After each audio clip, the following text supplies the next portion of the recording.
No better theme than that for our guest on tonight's edition of the Task Force on TV and Radio, Stan Leach. Of course, the Kingpin is there, and my great friend, and a great friend to all you golfers out there, the legendary Jeff Lesson on Blanket Golf. Jeffrey, it's an honor, my friend. It's good to see you. You know, you say everyone is your great friend, so we'll take that with a grain of salt. And by the way, I had to cancel all my plans tonight, so this better be good. Hey, I heard you were doing like a putting contest in your backyard, doing some coursework. Yeah. I lost to myself. That's how things are going lately, okay? Well, before we get into anything, and obviously Dave's here with me all the time, and I love that. Kingpin does a great job, as always. But, Jeff, you are one of my closest friends. You know that. You and Flom, the First Lady of Mason, who just, by the way, celebrated her. First Lady of Mason, I think she's listening. Yep, she celebrated. Oh, she's trying to hook up, probably. She celebrated a Passover birthday. I gave her 2 shout-outs, and she wasn't watching. But no, happy birthday to Flom. It's a Flassover birthday. But, Jeff, before we get into anything, how are you? I know that you had told me that you know, have been obviously at home, doing updates from home. We'll get into the whole golf thing in a second, but how have you been doing in general? Hey, you know, just dealing with it like everyone else is, best I can.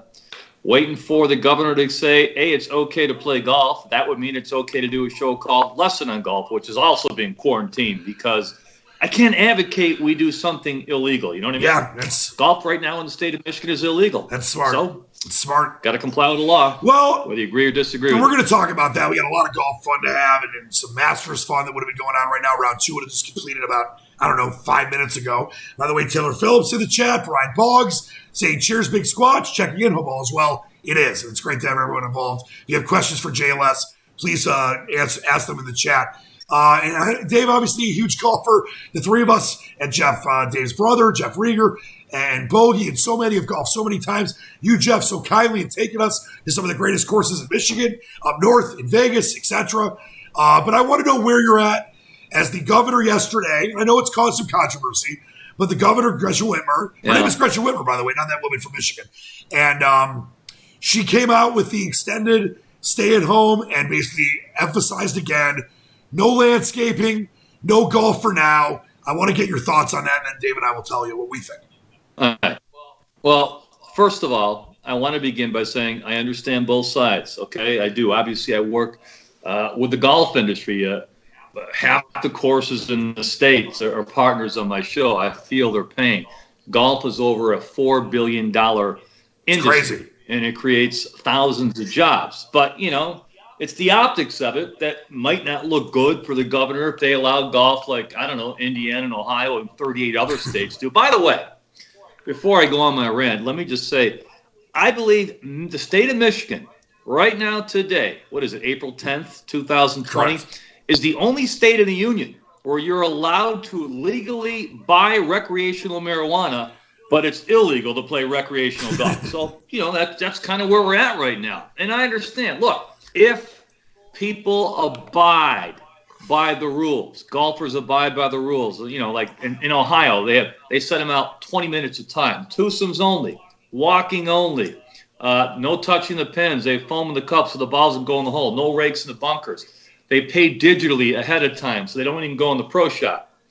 If you can respect that, and golfers do that, then it's safe. Of course, you know, golfers might get a little over exuberant, excited. You know, God knows I might even sink a long putt. Who knows? I might want to high five someone after I win 5 skins. That's where the problems can be. So, you know, and then the argument is, well, there are more people in line at Walmart than a golf course. Okay, but food's obviously essential. Golf is not essential. I just wish they would consider one thing.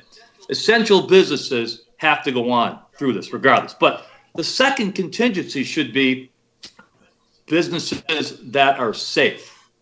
If they're safe by the medical experts and don't provide any risk of infection, of getting someone else sick or getting yourself sick, then I think it should be allowed. That's why golf is allowed in other states, why landscaping is allowed in other states. I don't understand how a single landscaping person, you know, cutting my flower beds or shrubs, why he can't or she can't go to work. But, you know, it's the optics of the situation. I wasn't thrilled again, I'm an independent. You know that, Dan. Yeah. But I wasn't thrilled when the governor singled out in her press conference yesterday how, quote unquote, how all the Republican legislators are suggesting golf should be legalized. You know, it is not a partisan issue. By the way, Democrats golf. Well, I golf with a lot of them. I golf with Republicans. I golf with independents. It doesn't matter. In fact, I know there are Democratic legislatures that also support golf right now. So I don't get why that had to be part of the equation at all. You know, it was unnecessary. Golf is a bipartisan sport. I understand the arguments against it. I also understand the arguments for it right now. Yeah. But I just feel for partners that are bleeding, you know, and if they can't even open for, you know, in Michigan, we have such a short window. We have what, 3, 4, 5 months tops? Yeah. And guess what? On days like yesterday, courses are losing $15,000, $20,000 a day. That's get back, you know, and all the jobs. Golf is one of the biggest industries in the state. It is. Well, so I feel their pain. Yep, I do too, and I think you made a very fair assessment there. Let me just tell you where I'm at, and I want to get where. It was an accident. Well, sometimes you do a decent job, Jeffrey. We did a show together for years. That was great. We occasionally, you know, just walk into a good show. So I want to get Dave's thoughts because that show was quarantined too, by the way. Dave, that was quarantine before quarantine was a thing. But I want to get Dave's thoughts. Right, Dave's thoughts before quarantine was cool. I want to get Dave's thoughts too because Dave loves golf and it's one of his favorite things, like both of us. This is where I'm at, and Jeff. Yeah, Dave's a good player. Yeah, he's better than me. Let me just say this, and you know, Jeff, you know, I feel for you and your partners. Believe me, I've been to a lot of those courses, you know, whether it's Tanglewood or, you know, Tamasha, whatever it is. Indianwood, there's so many great courses that you've taken me to that I'm so gracious and grateful to be able to have played. But I'll say this, and I totally get exactly what you just said. You're 100% right. It's not a Republican or Democrat issue. It's a recreational issue. Everyone plays, black, white, Asian, Jew, Christian, Muslim, etc. But right now, I will say this. I agree that it's not essential in the sense of food and, you know, getting your car fixed, getting gas in that sense. But this is the thing, Jeff, and I will let you answer this before we go to Dave. I think if we could have a buddy system, what they do, as you mentioned to me in Ohio and Indiana, where there's 20-minute separated tee times, there's no one in the course, it's on the honor system, you know, there's no carts, you're staying 10 feet apart, whatever it is, you're not touching the flag, would totally make sense. The problem is, with all the courses in Michigan, with how some people are not taking this stay at home seriously, Jeff, can we trust that? Because that's the best scenario, but I just don't think the governor and others in the legislature are trusting that right now. Well, obviously they're not. They don't think. I mean, first of all, I don't think the governor understands the game of golf, despite the fact I do believe she belongs to a country club in Lansing. I don't know if she ever plays, but, you know, saying what you did yesterday, you know, how golfers have to go in the clubhouse to pay is absolutely just not true. If that was used in her decision making, then it's faulty decision making because she obviously wasn't advised properly what actually is involved. They can do it, pay all digitally without ever having to go in the pro shop. You can do it by phone, you can do it by computer. There are a lot of other options to avoid contact. She's worried about the employees. Well, you don't need employees. More than one in the pro shop and the minimal groundskeeping to keep the course open in good shape. And I don't know. Again, I understand the optics of it because golf is not essential for life, obviously. Is it essential for people to keep their jobs safely? You can make an argument for that. But the governor, you know, doesn't want to be seen as, you know, golf is still viewed as an elitist sport. All right, we're bringing more and more youngsters and minorities into the game all the time, but it's still viewed as an elitist sport. The governor's cognizant of that, and for maybe her future political ambition, she doesn't want to be seen as catering to the elite. This is my theory. I don't know. I think a lot of people feel that way. It's obviously a very tough issue, Dave. You know, we've had many epic matches with Jeff, with your brother, with so many others. Where are you at with this golf situation? Because you work in an essential service, so does Jeff right now, and I do, even though I'm not on air right now because I'm kind of, you know, there's the lack of on-air shifts. But Dave, you work at WJR. You're working in this business that's trying to keep the news connected to the people. I know you love golf. How do you feel about this? I feel that if the people could pay attention to the rules, like Jeff said, and like you said, Dan, then yeah, it could be doable. And I think they could open up the golf courses, and I think everybody could be safe. And I mean, golf lends itself to social distancing anyway. I mean, you're not always hitting the ball to the same spot as your playing partner, Right? So it really, if you hit it in the woods like I do sometimes, you never see anyone until you get to the green. I mean, so it really lends itself the most out of anything going right now to social distancing. But the people have to obey by the rules. And I think that – so the one question I have for Jeff is, do the courses, even though you can't play, are they still maintaining the courses? Are people working there? Question. Are the ground? Do they have people maintaining these courses? Because they could get ruined in a week if they didn't. Before I answer that, I got one question for you. Are you really Jeff Rieger's brother? I heard a rumor about that. Yep, maybe. I am really Jeff Rieger's brother. Right. Yes, the world famous Jeff Rieger. Yes. All right. I mean, the courses. See, the guidance has been very, very vague. Courses, they were texting me for the last few weeks. What are we allowed to do? Right. Can we open? No. Can we maintain our courses? I think they can, even though prior to yesterday it wasn't really clear. And then, they were basically sending, you're allowed to basic maintenance to maintain your course. So they would have the superintendent out there, maybe a couple others. After yesterday, when the governor went beyond that and said, no, landscaping is not allowed, I mean, what does that mean for golf courses? I don't think she was clear about that. Are golf courses still allowed to maintain their course? I mean, they're going to have to, because guess what? If they don't, their business is going to go away. If you don't maintain a golf course, even for a week or two, you'll never catch up this time of year. So, it's they have no choice. And I hope the governor wasn't talking about no landscaping no maintaining your own golf course, because then if and when golf is finally once again legalized here in Michigan, hopefully by May 1st, like the governor alluded to, there'll be no golf course to go on. Well, Jeff, it does seem a little weird that you are allowed to go boating, I guess, without a motor. From what I read, you're allowed to go canoeing. Is boating still allowed? Boating, yeah, but you can't park in a marina. That's the big thing right now. Kayaking, but you can't go play golf. Yeah, it does seem a little weird to me that you're allowed to go like a kayaking or on a canoe or like maybe on a paddle boat or something. Yeah, but you're not allowed to go. But you're not allowed to go play golf. It's different. I'll just say on the devil's advocate side of that, I get what you're saying, and it's all recreation stuff. Golf has a lot of moving parts: carts, clubs, clubhouse, and I'm 100% with Jeff.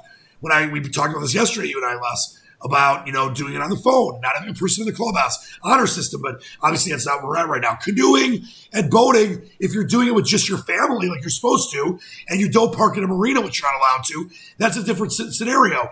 But listen, there's no easy answers. I did want to ask you, but that's not social distancing. If you're with your family, yes, it is. You're allowed to be with your family. You can be in your family in your house. I understand that. If you go on a canoe with just your dad and you guys are already just staying at home, or just the boat with your family and you're not parking near people in a marina, that is social distancing. Golf, But you can't even go. Let's say you want to go see your dad. If you're not going to take care of him, you're not supposed to go over there. Yeah, but listen, there's a lot of things right now that are definitely frustrating, but we have to listen to the reason and be as safe as we possibly can. If you need to visit a parent for their well-being, that's one thing. But we got to keep the numbers down. We have one of the hottest spots in the world in Michigan. And adding golf, like you said, Jeff, we both agree with this. It is an essential. It'd be great to do it.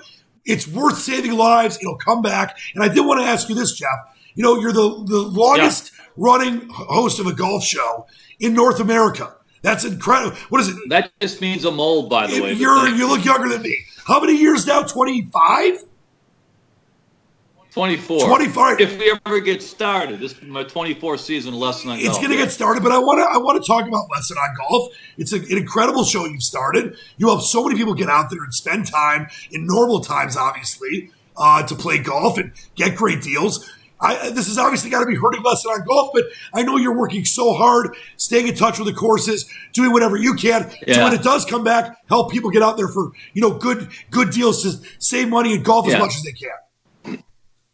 Yeah, I have the website, lessonongolf.com, shameless plug there. We have the best deals in golf with some of the best courses in the state. Up north, too, we got Forest Dunes. Oh, yes. We got Tullymore. We got the Bear. We got Black Lake. We got the Orchards and all the top courses around here as well. Moose Ridge, you name it, Pheasant Run. And, we have the lowest price you're going to get anywhere is at lessonongolf.com. They're up for sale right now. But obviously, people are not buying them now because they can't play now. However, you could buy now and get them before they're gone, because as soon as golf is allowed again, they're going to be snapped up, especially the top courses. But, hey, I'm hurting, but so is everyone else. Right. I can't feel any more sorry for myself than anyone else that's been affected by this. And who hasn't been affected by this? Everybody. Really?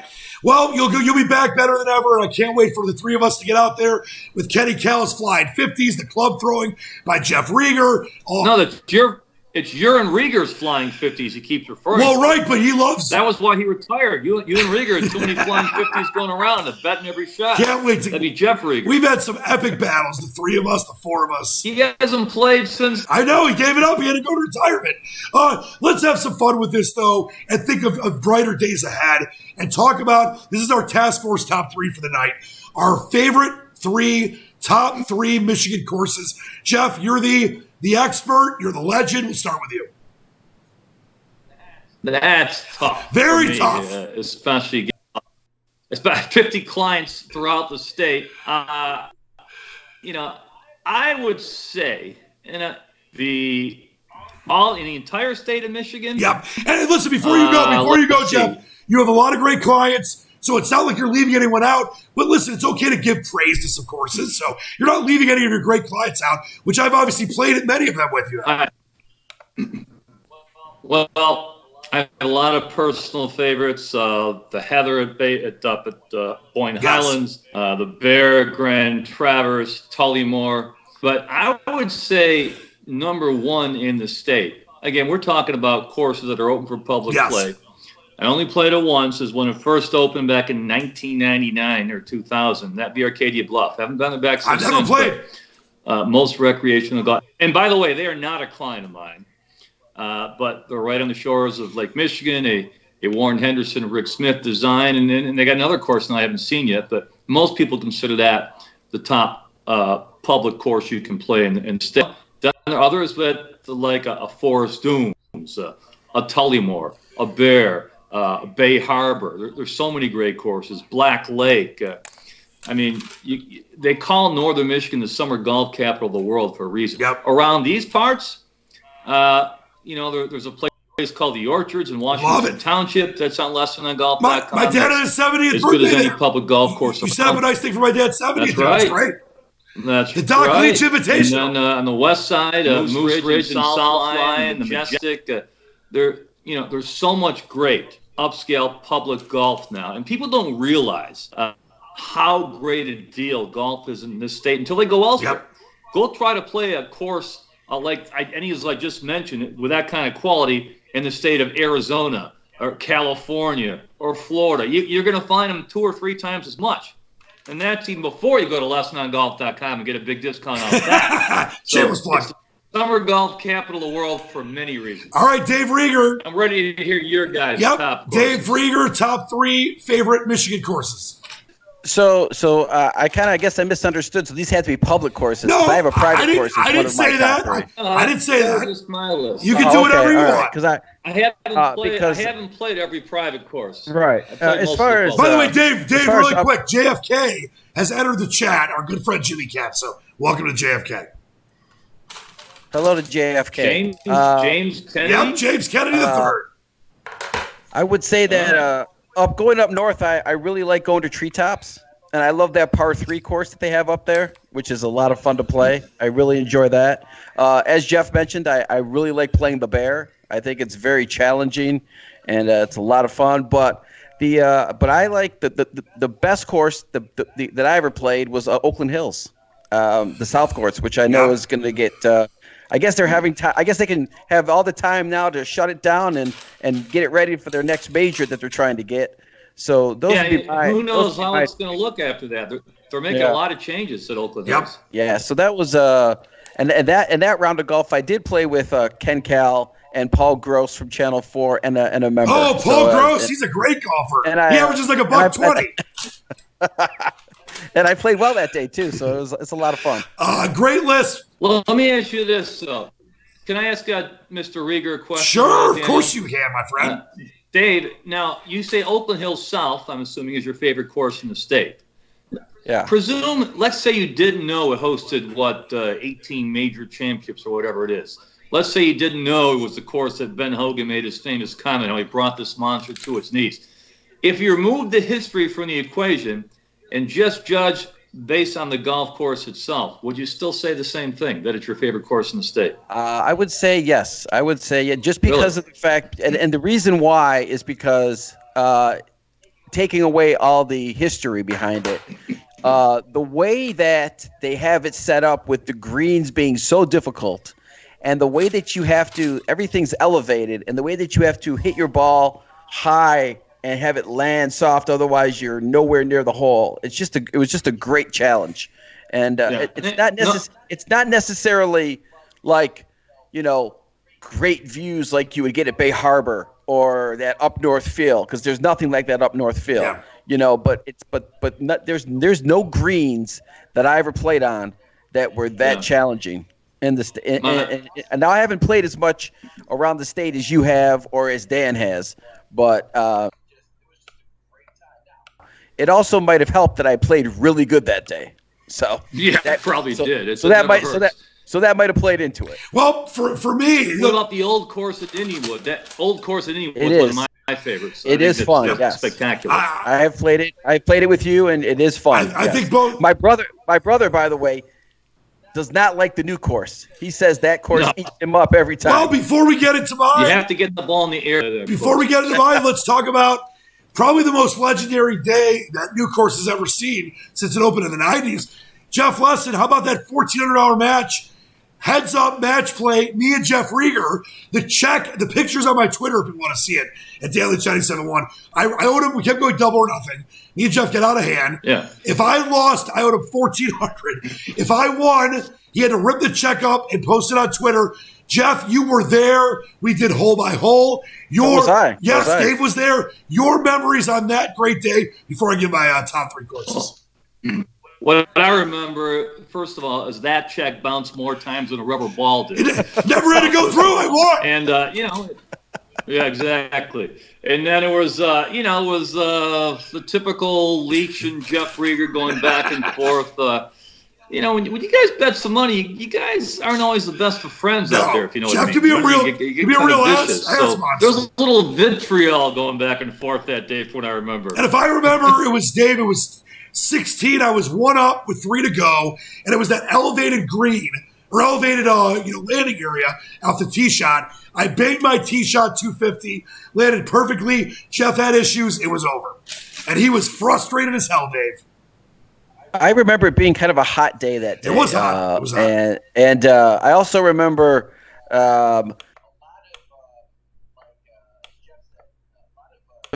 getting down and dirty with the smack talk, and it happened. And it happened early.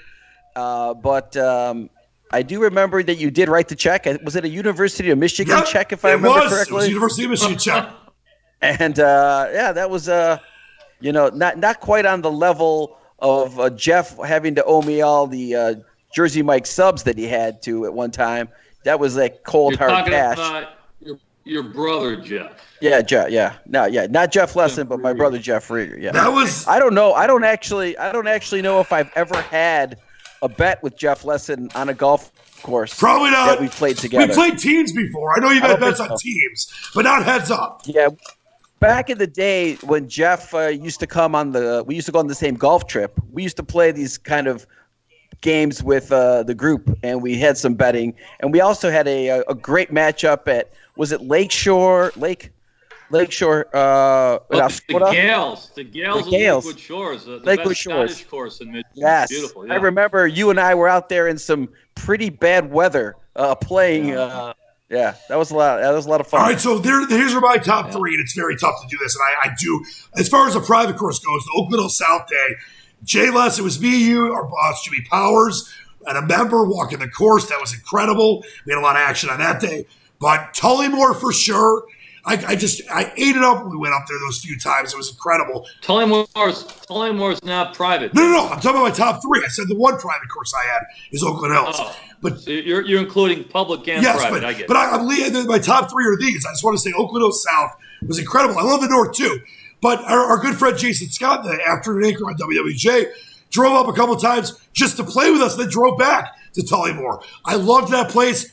And then, of course, the Bear with our friend Tom McGee and our friend Mark. We go to the Bear all the time. We've gone up there to cover the Michigan Open. Mark Hill. Yep, it's been great to be the Bear. Love that course. You and I have had some epic 7 or 8 press matches up at the Bear. And then one of my favorites too, Jeff.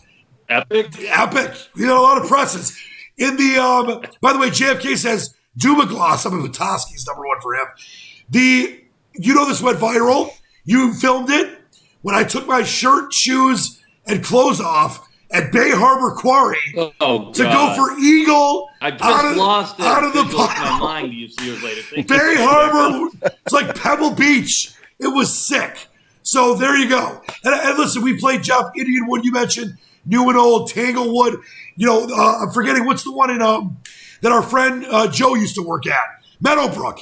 Love that place. I mean, there's so many great places you have so graciously taken me, and Dave and Jeff as well. Red Run. Yep, Red Run. Darren McCarty at Red Run. Our trips up north are one of the favorite things I've ever done in my life. We have such a great time with you and me, the show, Mark Hyder, your brother, Bob Good, Johnny B. Good. I can't wait for us to do it again. Maybe not this year, but whenever we do it again, it'll be as great as it ever was. Better be this year. I hope so. Golf better be legal at some point in time this year. I'm with you. All right, listen, we got to... If not this year, come on. Really? I'm with you. No, I'm with you. This whole year? I just don't want to set myself up for disappointment. All right, we do have a bonus Task Force Top 3. JLS, we'll start with you again. Your 3 all-time favorite golfers. And I know, is it Tiger Woods? Yeah, it was until... all time. All time, my friend. Go with the 3 greatest in order. I'm still going to go with Jack Nicklaus because of his 18 majors. Yep. I'll go with Bobby Jones second and Tiger third. Now, Bobby Jones retired at age 28 or 30? Yep. But he had arguably the greatest run ever until you hung him up. Now, you could easily make an argument that, Tiger's done more than he has, and you might be right, but it's tough to compare eras. But to me, those are the 3 greatest, and Ben Hogan probably a close 4th. All right, Dave, Lockistan Reaver, you are the world's biggest Tiger slap. Reaver? Yes, you're a Reaver when it comes to Tiger Woods. You can't use Tiger Woods 3 times. Who are your top 3 favorite golfers? Well, I'm going to go in order. Number 3, I'm going to go with Ben Hogan, just because of the fact He's amazing. From what I've read, it was amazing. And coming back from that car crash to still play at a top level. I'm going to go with Jack Nicklaus second. I never saw him play live until he was way past his prime. And, of course, Tiger Woods, the GOAT, in my opinion.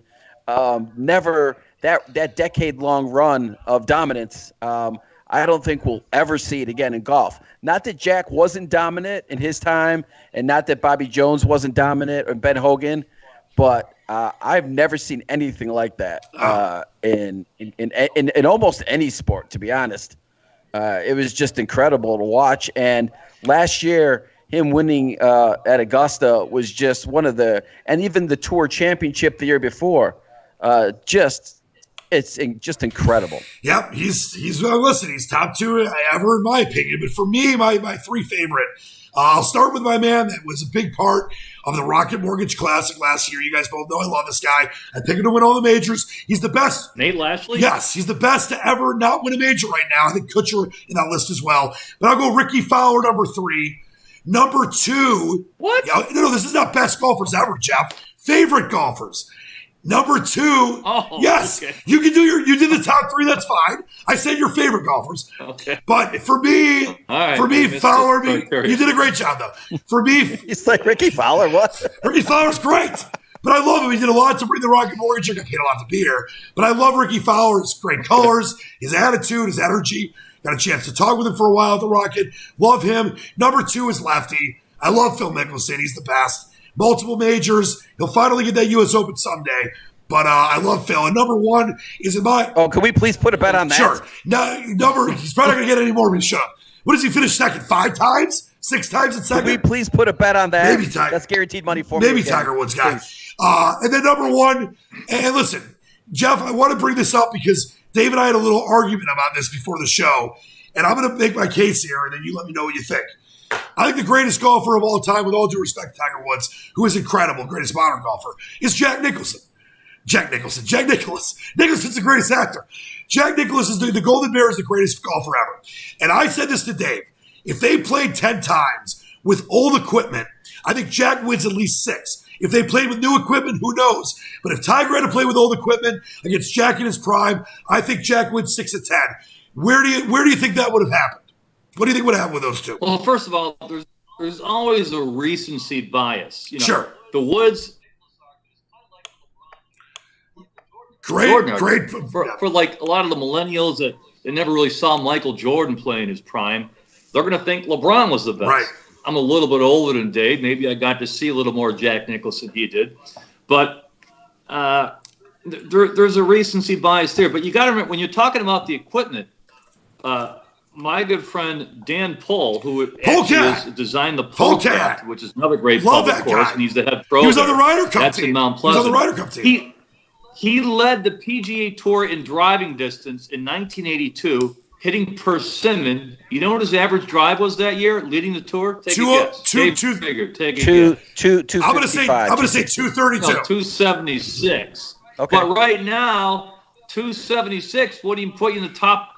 Wouldn't even put you on tour. I mean, right. It's the average. What is it? It's like 310 something like now, that. 308. Like so it's so hard to know how Jack Nicklaus would do with today's modern equipment. I mean, you just don't know. I mean, look at the site. Like you watch, even like I was watching a '97 Masters yesterday when Tiger burst on the scene, blowing the field away at Augusta, and they say he's hitting driver. It looked like a utility would today. It looked like a hybrid because the driver heads even in '97 were so much smaller than they are today. So even since then, the equipment has changed so much, and the ball's going a lot farther. I couldn't tell you who'd win. I can only tell you that when they're both at the top of their games, it'd be one hell of a match. It definitely would. They had an article on ESPN.com today, and that was this match. What they did was they put Jack Nicklaus at 47, a year older than when he won his last Masters, and they put Tiger Woods at his current age, and they had a match. And at the 43. end, at the end, Tiger won by 1 stroke. I still would have taken at the end of the day. Jack. So that was that's what got me. That's what got Dan and I started on this discussion. but I think that I disagree. I think if you put Tiger Woods back with the old equipment, I think that he beats Jack most of the time. But I think if you put Jack Nicklaus with the current equipment, I think Tiger Woods still wins. But I think it's a little bit closer. Yeah, but you're also missing this guy. Not guys, Dave. And I told you this earlier. Back in the days, Jack was in good shape, but they weren't working out the way they are like Tiger did and started that whole revolution with being in great shape. If Jack committed to that, Jack wins 6 out of 10 at least back in the day with the old equipment. But listen, Tiger's incredible. I'm not arguing with that. Let's do this, though. Speaking of the Masters, Jay Les, and this is something we can just have a little fun with. Right now, the second round will be over. My boy, the Mad Spaniard, would be in the lead by 2 over maybe Ricky Fowler, and Tiger would be 7 back. Of course, John Roberts. Let's pick who would have won this now postponed till probably October. First time since World War II. Masters. Jay Les, who would have won the Masters? I'll tell you who would win. And no, I'm not going to say Tiger Woods. I'm going to say Dustin Johnson. Dustin Johnson is the most talented golfer on the planet, has been that way for years, and has gotten the least out of his abilities. He has won 1 major, just 1. Had so many chances to win. He can hit he's got all the shots. But what he can't do is make a 5-footer to save his life with a major on the line, except that one time. He's been very disappointing to me. Rory McIlroy, with all his talent, he's been phenomenal at times. But boy, when things start going south for him, at a major, I think he packs it in. I think Rory quits a bit mentally. So that's part of why, he'll never be as great as Tiger, because Tiger never quit mentally. His body quit on him several times. But, a guy who is a true competitor and never quits mentally and is going to win one of these days at Augusta is Justin Thomas. There you go. I think he is going to win one there one day. Brooks Koepka obviously will too, I think. But, Justin, it's not important to hit it as straight off the tee at Augusta because there's no rough there. Even the so-called second cut, you can get a shot to the green from the trees almost anywhere. Yep. It's really all about the greens and where you hit the ball. And Justin Thomas has the tools to win there. And I think he'll get it done. And who knows if it would have been this year. Maybe we'll find out in November. Solid. Minus the Dagwoods and Azaleas. It's a solid pick in that pool. I'm in that media golf pool that I led for pretty much the whole year. And David Jeff Ringer's team, basically second or third to last. I had Justin Thomas winning one week. Yeah, one thing. Yes. John Rahm. John Rahm is as talented as any guy out there. His biggest opponent is himself. Yep. He's getting better. But boy, he's got a DeChambeau-like temper, which doesn't help him either. 24 years old, the sky's the limit. Dave, I'm guessing it's not going to be a surprise who you pick here, but last year, I will admit it, I lost at the 5-year, 10-year. Tiger Woods never win another major bet. You cashed. You've given me credit for the things that I do well. I give you credit for that. You had a pretty big advantage. You had a lifetime bet. But who do you have? Who do you have winning this year's Masters? Obviously, Tiger Woods said he was going to be healthy by the Masters, so obviously I'm going to have him defending his title. Obviously, Augusta plays well to him as far as all the different majors are, since it's at a place that he knows so well. But a guy that might also have a chance, I would have to go with Justin Thomas also. I agree with Lesson. I think that he's got all the tools. He's got the mental attitude, and I think he's one of those up-and-comers. He's not like Spieth, who I think has lost it completely ever since he blew up at the Masters. I think Rory McIlroy fell into the same problem that where he worked out so much and got himself hurt. But I also think that the Masters is the only one that he needs for the career Grand Slam. John Rahm is too much of a hothead. He's not winning anything. So, Leach, you can forget about that. But maybe Ricky Fowler someday. He's one of the most talented guys without a major. But I told you to pick one, not six. Hard to say. I told you to pick That's okay. one. What are you, Caputo? I said Tiger was going to defend. I like Ricky Fowler. Tiger's. Go ahead, Jeff. Tiger's at 16-1 at the Westgate. Justin Thomas 14-1. Rahm 12-1. The favorite is Rory at 10-1. Well, Rory's a favorite every year. The mad Spaniard would get the job done. He would finally let the temper not get the best of him. He was playing so well throughout the early part of this year. Played really well last year. Definitely Fowler and Thomas in the mix. I still believe Fowler the best golfer in the world, not to have won a major along with Kutcher. But I'm going the mad Spaniard over Justin Thomas, Fowler, and maybe even Tiger. -8 would be the winning score for John Rahm. And Jeff will have it hopefully in October. Before we get to our interesting house item and our parting shots. It's supposed to be in November, by the way. Well, October, November. It's going to be one of the two. But before we get to... Good, Rich. Good year. Yeah. Before we get to our parting shots and our great house item of the day, Jay Les, I wanted to ask you about the PGA proposed condensed schedule, how it does in relation to the Rocket Mortgage, which we know is still on the books right now. What are your thoughts on the possibility of the PGA getting going in at some point in the next few months? Well, reported earlier last week that there won't be a PGA Tour event until mid-June. Right. U.S. Open has already been moved to September. PGA's moved.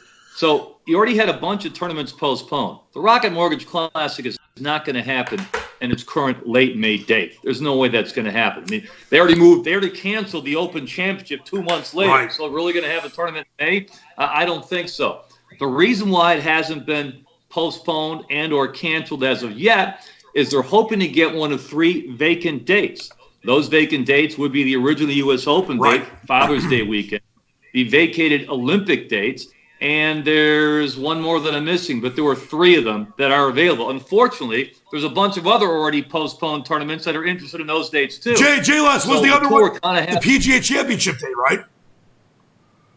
No, the PGA Championship was supposed to be played in May. Okay. So that was already moved. But there's Olympics. I don't remember, but there's 3 open dates, and there's a lot more than 3 tournaments that would like those dates. So it'll be up to the PGA Tour to divide them up. And as much as I would love to see it, given the Rocket Mortgage Classic is just a second-year event, they might not get priority over some of the more established ones. I hope I'm wrong. I hope so too. But that's what's holding up an announcement. We had such a great time there. All those guys that helped run the tournament, the PGA themselves. Yeah, great. Great for the city. Did a great job. Phenomenal. It was a great time. Dave, let's start with you. Your excellent, beautiful, interesting house item of the day. Oh, so this is a very interesting item that I have here. As you know, I'm a big Denver Broncos fan. Oh, no one knew that. And as you know, John Elway, he likes to play golf, you know. Oh, really? And he holds a golf. A quarterback that plays golf? And he holds a golf tournament every year. So my item of the day is from the 1991 or 1990 John Elway Golf Classic. It's a 7-wood, and you can see on the bottom here, from the John Elway Golf Classic. And I've never hit this. It was given to me by my old. Yeah. What does that worth, Dave? About $5-10? It was given to me by my old boss, who had it for a long time, and knew that I was. Glenn Hagee, and his brother. His brother lives in Denver and used to play in the John Elway Golf Classic all the time. And he gave this to Glenn's dad, and then I got it from Glenn, who gave it to me. And so I've never hit it. I will never hit the club, but it's just a cool little piece of memorabilia. That's pretty fantastic. So that's cool. I like that's that. my household item for today. All right, JLS, what do you got, my friend? Well, for me, the best gig I've done, I've got the privilege of doing in my entire life, was I got to do play-by-play for the 2004 Ryder Cup at Oakland Hills on Westwood One. And I got a little jacket that I'll show you in a second from there, but quick story about that.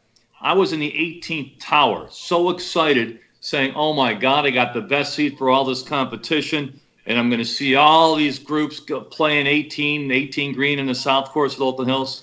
Guess what? The Americans got whacked so bad that week, there were only about 2 matches that even went to the 18th hole. I didn't see anything. But this is the jacket I got, and it's pretty cool. Ryder Cup Oakland Hills 2004. That's awesome. I don't know if I worn it since then. That is cool. Pretty cool. Yeah. And, and it was, at that point, it was the worst whack. The Americans got whacked since then, and they might have gotten whacked once more that bad since. So I don't know. That's fantastic. Well, I've had so much great golf stuff from the 3 of us, and me and Jeff Rieger, and obviously JLS, a lot of the trips we went on to. But a lot of it's in my dad's right now. So I can't, doing this social distancing thing, deal with that. So I went in a different direction because you guys both make me so happy in life. I went with something that makes me very happy in life. And I went, you guys can't see this, but I found my original Star Wars Snowwalker that was actually one of my old boxes. This thing is incredible. It's from 1982. I got it as a kid right after Empire Strikes Back came out. It's in its original form. I probably played with this for 5,000 hours as a kid. So like I said, you guys make me feel like a great human, citizen of the world. So this makes me feel good as well. That's why I wanted to share it. The original JLS, we'll start with you. Your parting shots, and what a pleasure and honor it is to have you on the show tonight. And a pleasure and honor. Parting shots. Yep, pleasure and honor to be a friend. That wasn't part of the deal. That's on. Am I supposed to rip you guys or something? No, that's on the fly. No pre-planned parting shots. My parting shot is: look, it is what it is. Golf is currently illegal in the state of Michigan. Marijuana is not. Think about this. Michigan is the only state in the union where recreational marijuana is legal. Apparently, it's a necessity. You can't go on without it, I guess. But recreational golf is illegal. Let that sink in. And let's hope that changes soon. I'm with you, my friend Dave. Parting shots. I'm going to say that I hope that golf comes back soon. I think that it can be done in this time if everybody follows the rules. I'm going to say that I hope everybody, washes your hands, follows the orders so we can flatten the curve. And the quote that I always end each task force with, my favorite TV coach Eric Taylor from Friday Night Lights, clear eyes, full hearts, can't lose. Beautiful stuff, Dave. As always, for me, I want to say hi to our lovely lady, Flom, the first lady of Mason. Flom! We love the Flom up. Can't wait to. I miss giving her hugs. Can't wait to see her soon. I do have something sad that I want to get out there.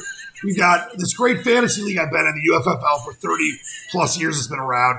We now have 2 parents of members of the league that have come down with COVID. One is hanging in there. The other is in very, very, very rough shape. So thoughts and prayers to them.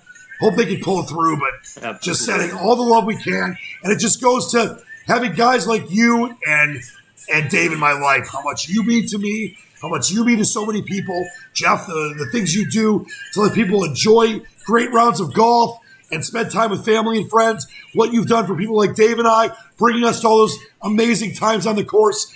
They'll be back. They'll be better than ever. Hopefully we'll be more grateful for those in the future.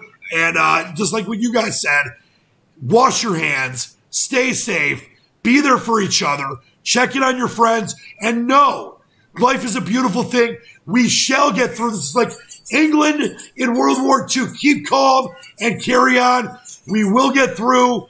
It will be just as beautiful, and actually more beautiful, as we understand how lucky we are to have things like golf, things like going to a grocery store in a safe way, and friends like Dave Rieger and Jeff Lesson. I love you both. Jeff, golf as soon as we can, my friend, as soon as it's safe, all right?